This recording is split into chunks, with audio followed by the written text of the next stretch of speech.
Hello there guys and welcome back to the channel. So in today's video we are actually approaching the biggest parts of these top ranking videos, and we are going to be discussing the top 20 champions in a game.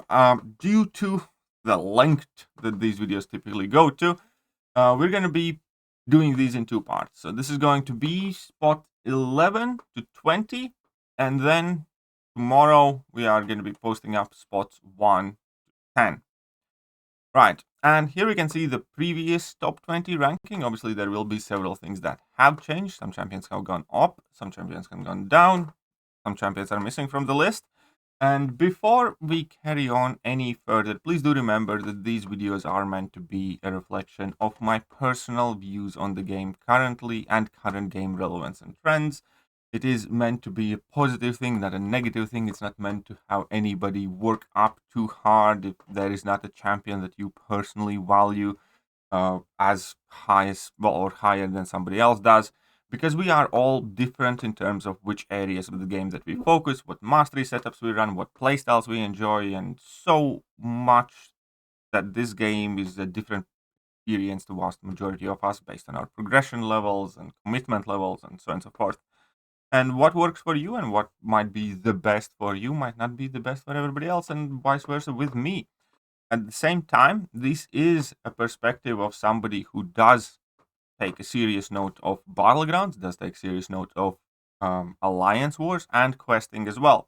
Which is why when we are going to be covering these, again, remember that I'm not trying to insult your intelligence, family's honor, or anything of the sort. Before we carry on, do remember that I am organizing a $300 giveaway for July 4th when the results will be announced. You have until July 2nd to enter, and it is super easy to do. Basically, just go duel me in game, take screenshot, post it in the link that you will find in the video description, and 3 of you will win $100. Just as easy as that. The results will be announced on July 4th. You have until 2nd to enter.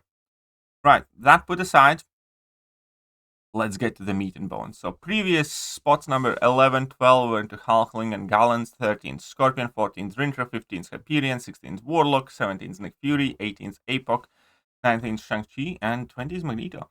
And this time around, actually, none of the bottom 3 champions make it there quite. And that is the first thing that I wanted to definitely point out, because I will get a lot of grief from players about this, but I am sure. And that's APOC. APOC is an amazing champion when you primarily focus on questing situations. Without a doubt. He is one of the best. If we would be taking a look at best questing champions, specifically, he would be in top 10. Give him cable synergy and watch him destroy stuff, and then obviously Horseman pre-fight build, everything else. He's also solid in Alliance War, but we definitely have seen a decrease in APOC in Alliance War in the top tier wars, without a question. But he's still good for that. And then the weakest part of his performance is Battlegrounds. He's present here and there, and people do tell me these anecdotal examples, but facts of the matter are, he's not really good for that game mode. So overall, this was the hardest champion to leave out, because he's been at top for such a long time, and he is a very good champion. But in my opinion, very significant aspect of what determines champions' worth is how well they connect with the content and whether that content is relevant. Kind of like Aegon at the moment is, a relatively obscure character that doesn't get any game time or hardly any game time at large, because there's not much content being released for him. Or in a similar way where Proxima, for instance, always has been effectively a homeless champion. A champion with potential to be the most savage in a game when she was released, but never got to connect her potential to the actual game, because we never had a single quest where her damage output was actually required, because of the damage caps in Labyrinth, because of damage caps in Abyss, and because the rest of the game's health pools were just not big enough. And that's those situations. And obviously, if that content does get released, which makes and returns some shine and usability to these champions, then I will rank them higher appropriately. And I really am not underestimating APOC. I'm not. He's very, very, very good. It's just I don't think he's like a must-have top of the list champion that's going to be used all the time, everywhere in the game right now. Could easily change, but it's not happening at the moment. And a few more very, very honorable shout out to champions that it kind of hurt my heart to leave out the top 20 is Hyperion. I have loved this guy forever, still do. I think he's amazing. I think he is just a wee bit out of the top 20. Again, a champion primarily who shines the most, I would say, probably in questing, and then has some usage in battlegrounds, not as much in Alliance War, but fortunately didn't quite make it, and as well as Shang-Chi. This time around, didn't quite make it in that top 20, but a very, very solid champion. Obviously, there are more that people will want to see in this list, but let's actually get to spot number 20, and I cheated. Because in spot number 20, I kind of have a good reason why I cheated. I am putting in two champions that are relatively more recent ones, with future Ant-Man and Kate Bishop. I gave them both spot number 20 because both of them are very, very new, available in current featured 6-star crystal. So more people are getting their hands on them, and they are proving themselves across the game modes right now. They're very good, very strong, very solid for battlegrounds, alliance war, questing, very flexible, very versatile. Both of them have unique abilities, but they're also very kind of fresh. They haven't had more than like a month or so really to present themselves to the game. I do fully expect them to go up in these rankings, most likely in the next ranking list.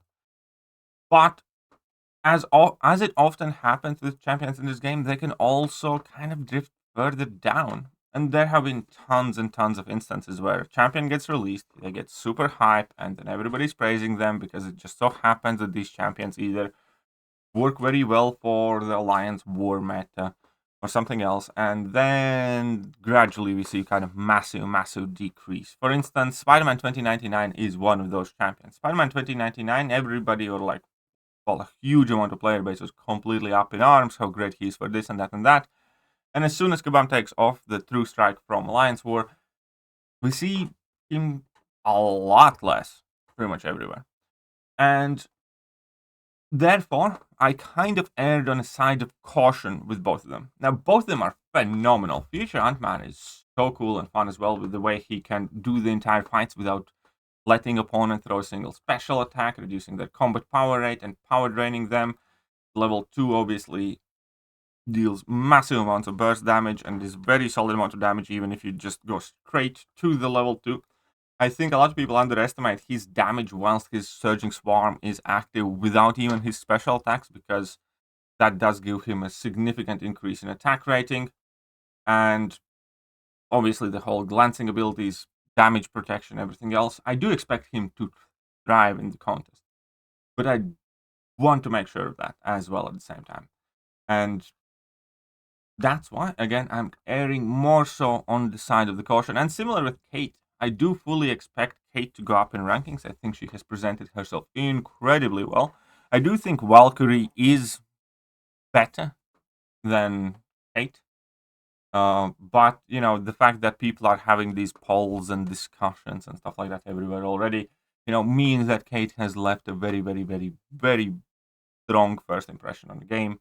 I do want to see her go through more of it. Because, you know, part of a reason, for instance, why many champions on these lists rank as high as they do is because they have been through everything. It's not because of their abilities seem specifically impressive. And I think, you know, a great example here is Kingpin.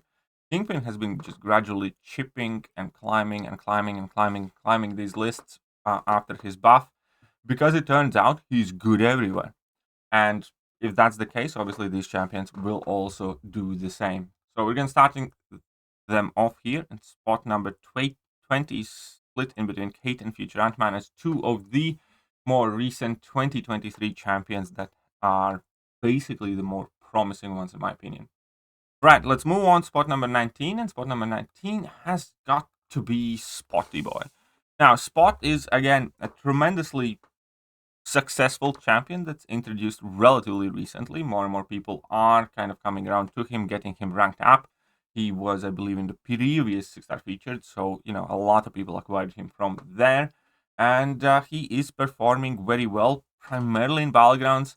I don't know whether I would say he's like a base generic questing champion due to the way that he ramps up and you play, because people do typically choose to go for more straightforward and simple rotations and relatively casual questing.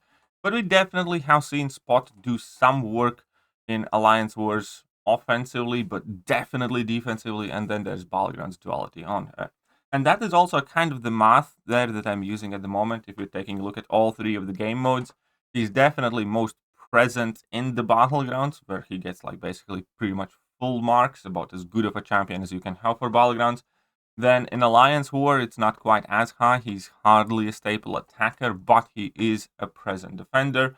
And then in questing, I do not think he gets quite as much attention, again, just because if you do want to get through a quest very, very quickly, you probably will not want to, dash back, get those hits in a block and stuff like that. People typically use stuff like Hercules CGR, and just more rapid, more straightforward champions for like relatively casual questing.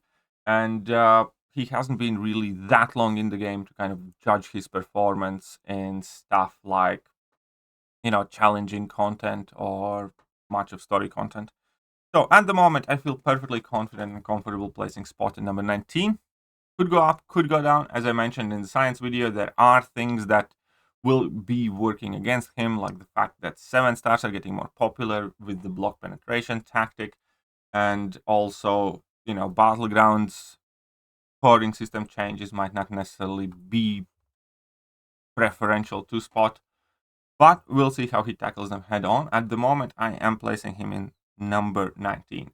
Going on to number 18.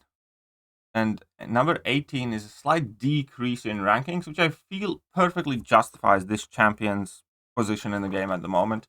In the previous ranking, I placed Rintra in 14th place because at that point he was still brand new and he was borderline indestructible wall on defense when it came to battlegrounds. Still present Alliance War defender, obviously. But ever since then, we have kind of largely solved this problem. Rintra is nowhere near as scary of a defender to encounter as he used to be, because obviously we realized exact rotations and playstyles, how to deal with him. We figured out that he has a huge weakness to Ghost on defense, and perfect rotations with Scorpion, and there's still that Archangel.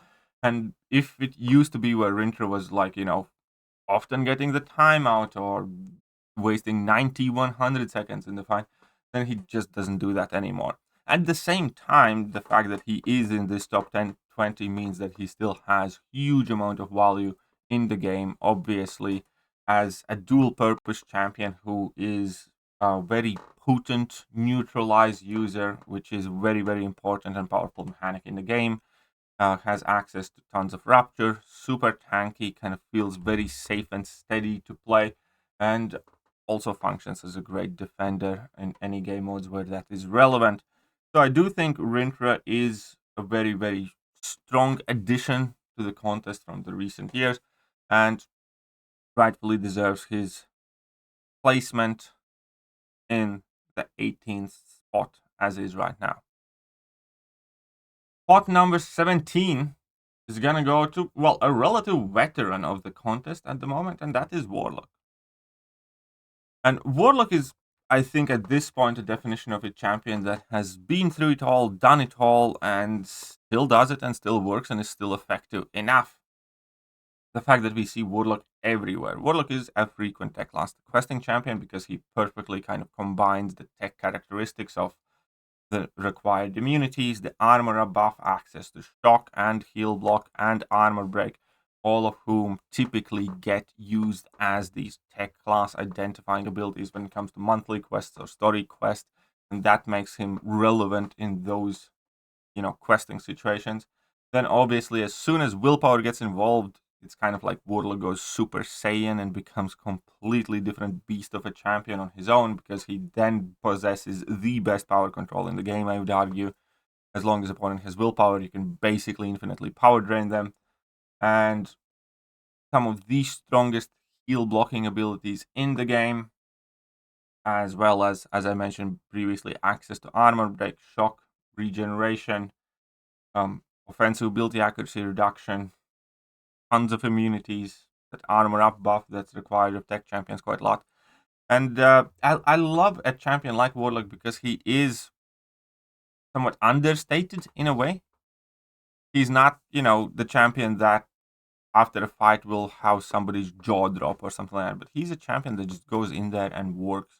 A champion that, is frequently used in Tier 1 Alliance Wars for plethora of situations and matchups, either due to his power control or heal blocks, or the fact that he has potent bleed on heavy attacks and his heavy attack is single hit, which means you can do the entire fights without ever, striking opponent that isn't stunned, and just so on, so forth. Again, as I said in his tech ranking video, he's a champion that just happens to do all the right things at the right potencies with the right level of ease of access.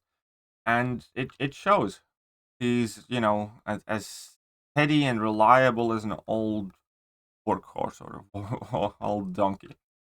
He's not going to break the records anywhere, but he is a central pillar of this game, in my opinion. So, spot number 17 took him. Now, spot number 16. Spot number 16. And this is going to be a slight reduction from a previous placement.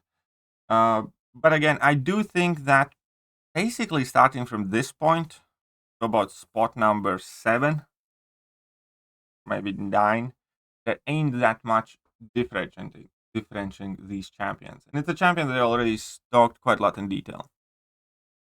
CGR. Previously, CGR was in top 10. I do think that currently he probably quite isn't. Still extremely potent, still capable, still useful. I personally use him a ton in Alliance Wars.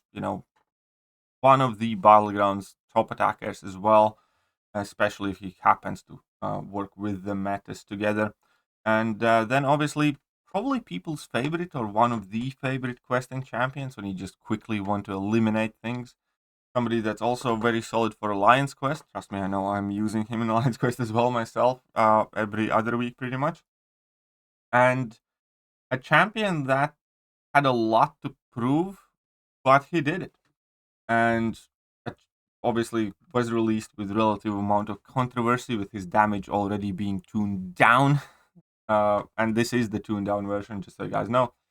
But yeah, he has his bleed and incinerate immunity, access to armor breaks, access to huge amounts of power gain, which again, as I mentioned in the Cosmic video, is, in my opinion, the thing that sets him apart from high damage dealing champions that rely for level 2 for damage. And we do have a lot of those, where get to level 2, do a lot of damage. But that power gain mechanic and the fact that you can get to that level 2 so much quicker makes him that much better. And in this game, as I have been saying, is that damage is one of the most important pieces of utility. It doesn't really matter how many abilities you have and how potent they are. If you do no damage, nobody's really going to use that champion if they have like pathetic damage output. And vice versa of that is, champion might not have a single line of text in their description. Awakened ability does nothing, special attacks do nothing. But if that champion has like insane damage output on his base, it would be one of the most powerful champion in the game. So damage ultimately is king, and that is letting CGR shine across the game. The problems with these champions are the limitations of how, when, and where you can apply this damage in what form. Obviously, CGR isn't quite the perfect example of that because it is largely combat damage. It requires some buffs, debuffs, finishing full combos, relatively free playstyle. There are weaknesses to his kit, and some of those are starting to show. Some of those, we notice that there are plenty of metas where we can't use CGR in Battlegrounds. There are plenty of situations where, you either need to adjust the rotations or playstyle with CGR due to larger health pools, for instance. But then again, he does have plenty of, support available to him in form of either synergies or power back boost and stuff like that can let him overcome the problems there. Still tremendously powerful champion, and as I said, I think this middle pack of the rankings is relatively tight and close, but I am placing CGR in spot number 16 and spot number 15 just ahead of CGR. I am going to be placing Ghost. And I think Ghost has been going down. And I made that argument before, and I got a lot of people angry. And I think at this point, I don't think there are too many people that will disagree. And before you jump to the comment section and start screaming at me about Ghost being in spot number 15, I'll just ask you a couple questions that answer honestly. When you ranked up your first champion to rank 5, when you got your materials for the first champion to rank 5, was Ghost one of your first options?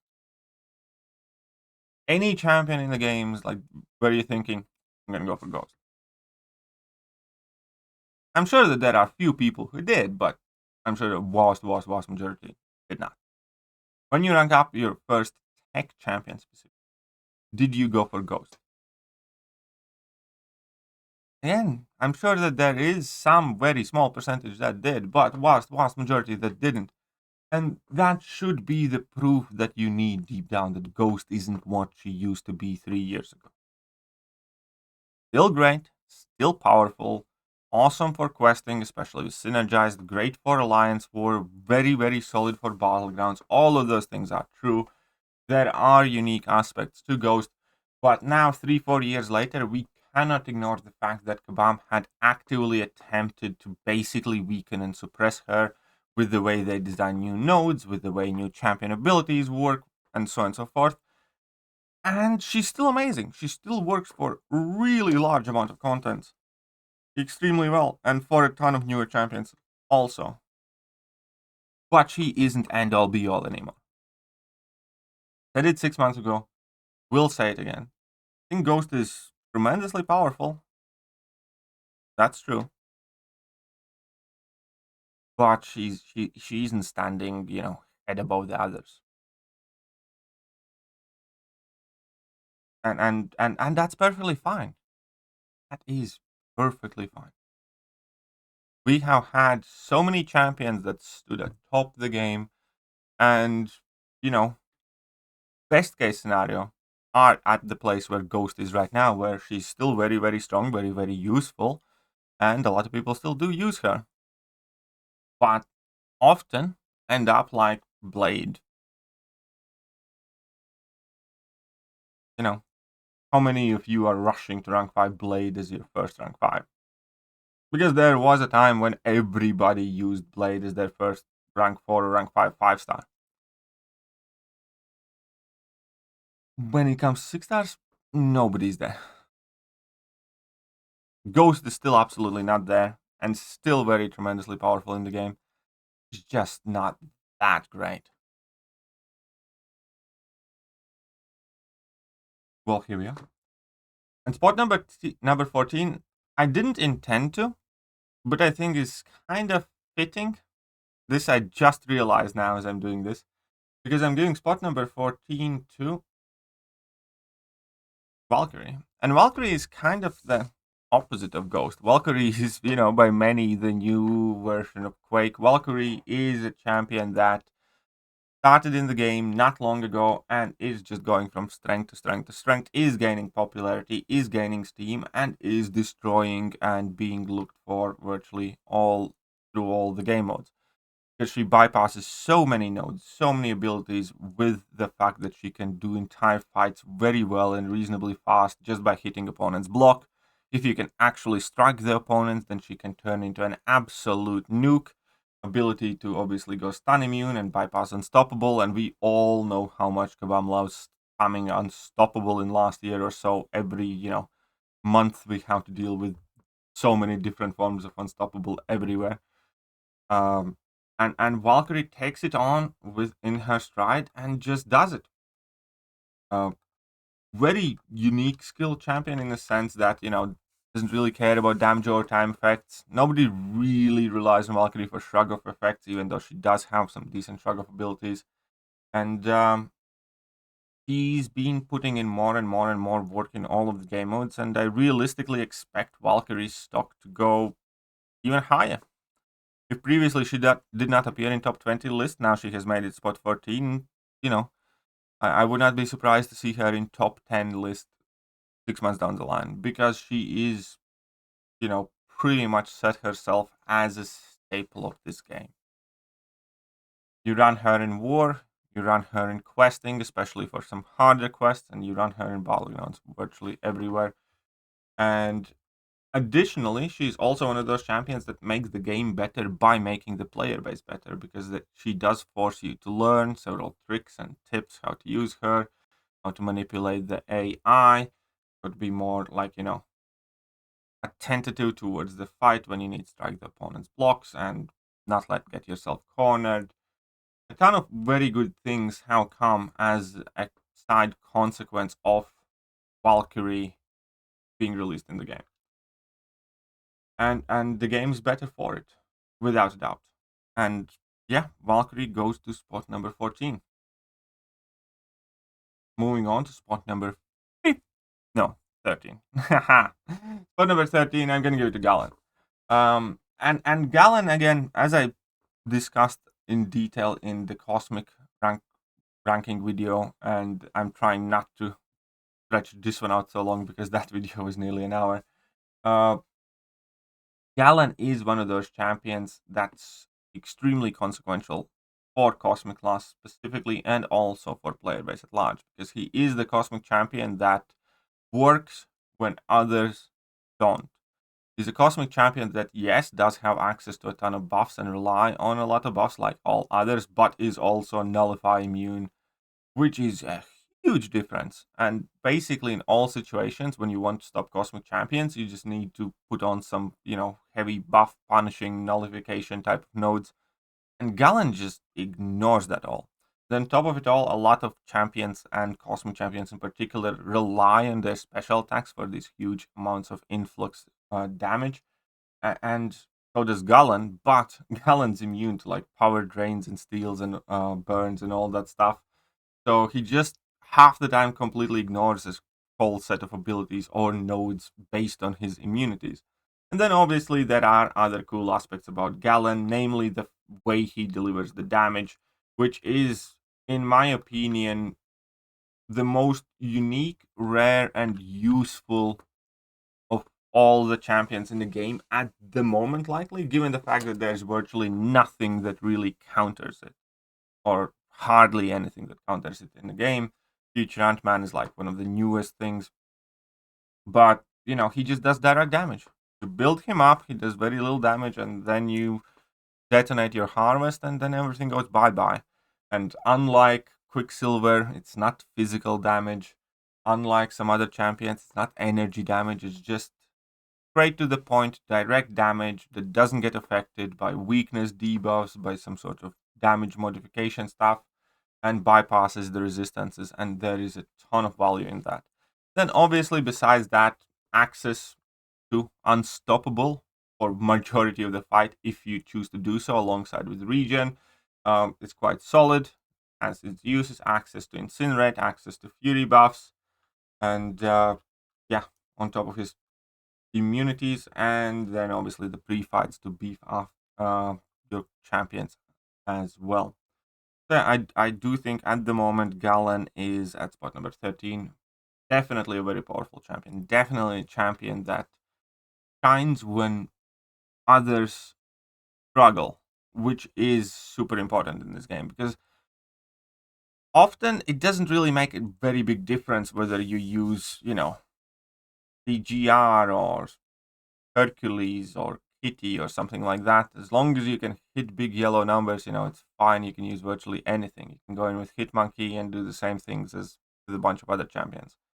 Galan is that champion that functions when many or most others wouldn't, which is why he's so perfect to kind of cover for Cosmic class weaknesses, and in general for a lot of things that are very rare to find in this game. So there we go. Spot number 13 goes to Galan. And spot number 12 is going to be the highest placed champion from 2023. And also, I believe the first champion released in 2023, first champion designed by DLL, and it's Absorbing Man. Absorbing Man definitely has stolen the show for several months. And I do think that some of the hype on Absorbing Man was exaggerated. He's not like the Mystic class messiah that, runs laps around all the Mystic champions and top 5 champion in the game, something like that. Because there was talk like that. He's not as tough of a defender as people, initially thought he is, or like to say that he is. There are relatively straightforward ways how to play around him. You just need to alternate specials, punish his specials with heavies, and you'll be pretty much perfectly fine using almost any or most of the champions in the game. You do not need a specific science counter for him, or you're screwed type of situation. But I think the biggest, obviously, he still is a defensive threat that is to be respected. But I think the biggest upside of Absorbing Man comes from his, well, number one, customizability, because he has some ridiculous utility that you do, yes, have to choose. You can't be immune to everything and resistant to everything at the same time. But based on those choices, more often than not, you will be able to counter and work around whatever obstacles you are working against right now. So that is super important to understand. You don't need 50 immunities if you're going up, like against Hazard Shift, for instance. You need the one immunity. You don't need 50 immunities if you're going up against Biohazard. You need the one immunity, maybe two, and so on and so forth. And it's most of the time the case with the resistances. There are problem situations where you really need both resistances or one immunity and a different resistance, because they are kind of tied in with in pairs. But most of the time you can play around that. So a ton of value lies in the fact that you can adjust him, and the ton, like whether you want to do physical or energy damage on basic hits. I think that is a very huge thing for him. Again, on its own, an ability that allows you to counter a ton of champions. And then, yeah, selecting your resistances, ramping up quicker, and there's plenty of damage. There's plenty of red number damage, access to incinerate damage in a passive incinerate form, super useful. Obviously, some massive crit stat bonuses with Absorbing Man, and that's kind of like one of the quirkiest things I think about Absorbing Man, because his numbers are just kind of ridiculous. A lot of champions plus 2000 physical resistance. With Absorbing Man, you get plus 9000 physical resistance, plus 9000 uh, energy resistance, plus 20,000 critical rating. Those are some ridiculous numbers if you take a look at how often, many other champions are balanced. But there is a reason it works, and there is a reason why it's not really overpowered, because of the fact that he's not the easiest champion to play, because there are things that you need to watch out for and adjust, and you can't just flip, go spamming 5-hit combos, dropping special attacks. You can't, be mega aggressive with Absorbing Man most instances. The fact that you do have to choose in between one or another, these massive numbers somehow do not feel completely busted or broken. And Absorbing Man, yeah, has been doing it all everywhere. Battlegrounds, Alliance War, questing. We see a lot of him, and I do think that we are going to continue to see just as much of him. And spot number 11 is going to be one of those oldie but goldie. A champion that, in my opinion, has clawed back several places in the rankings as well, because there was a time when, a lot of people thought Nick Fury is either on his way out or he's not as present because not as many people used him in Alliance War, stuff like that. I do think Nick Fury has made somewhat of a comeback, with more people realizing offensive power of Nick Fury as long as you have some deep wounds active. The fact that Nick Fury felt like a super safe investment, for instance, for Battlegrounds, because no matter the meta, you can always put him in your deck as a very, very strong defender. And then in vast majority of the metas, he can function as a very decent attacker. I love that. And despite, there being more and more champions that either are designed to bypass his life model decoy destruction or are able to absolutely nuke him down very quickly, he still retains his value, because not all the champions can do it.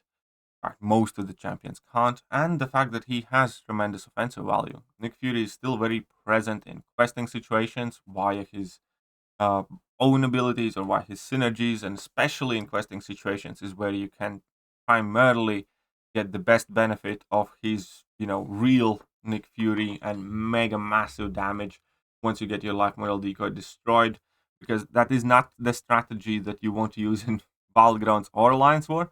But when you get to play with real Nick Fury, you just remind yourself how actually powerful that character can be. Nick Fury is another champion that has tremendously good interaction with ton of nodes, and then his kit is quite, I think, openly and quite obviously oversaturated to a point where I think most of the champions getting released these days have half of the abilities Nick Fury has.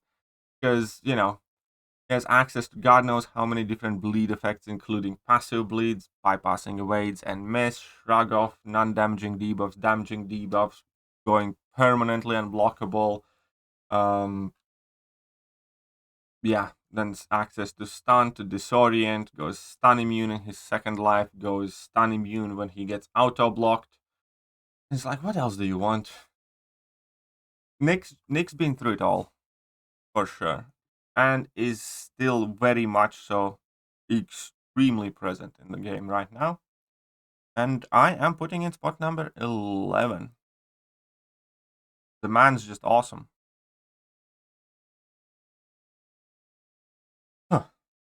So, those are my rankings from 11th to 20th spot.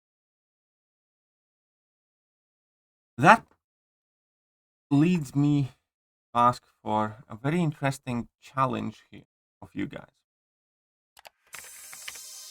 Whoops, that was wrong button. Sorry about that. That does lead me to ask you for a very interesting challenge.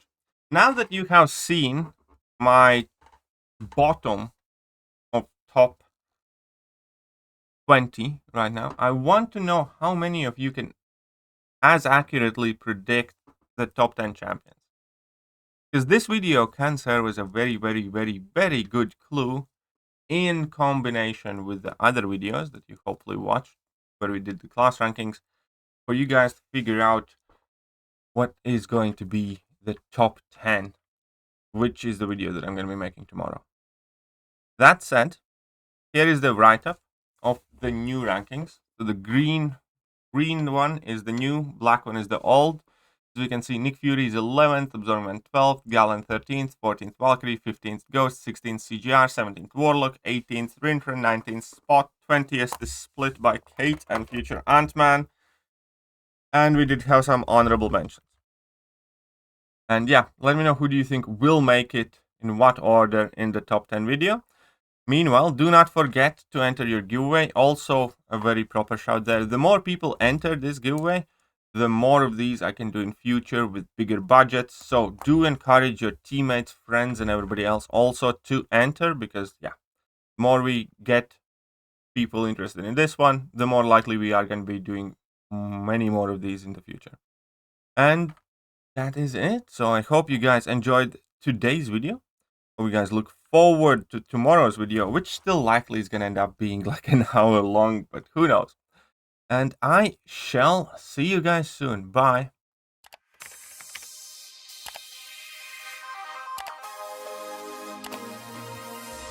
Hello there guys, and welcome back to the channel. So we have all the information about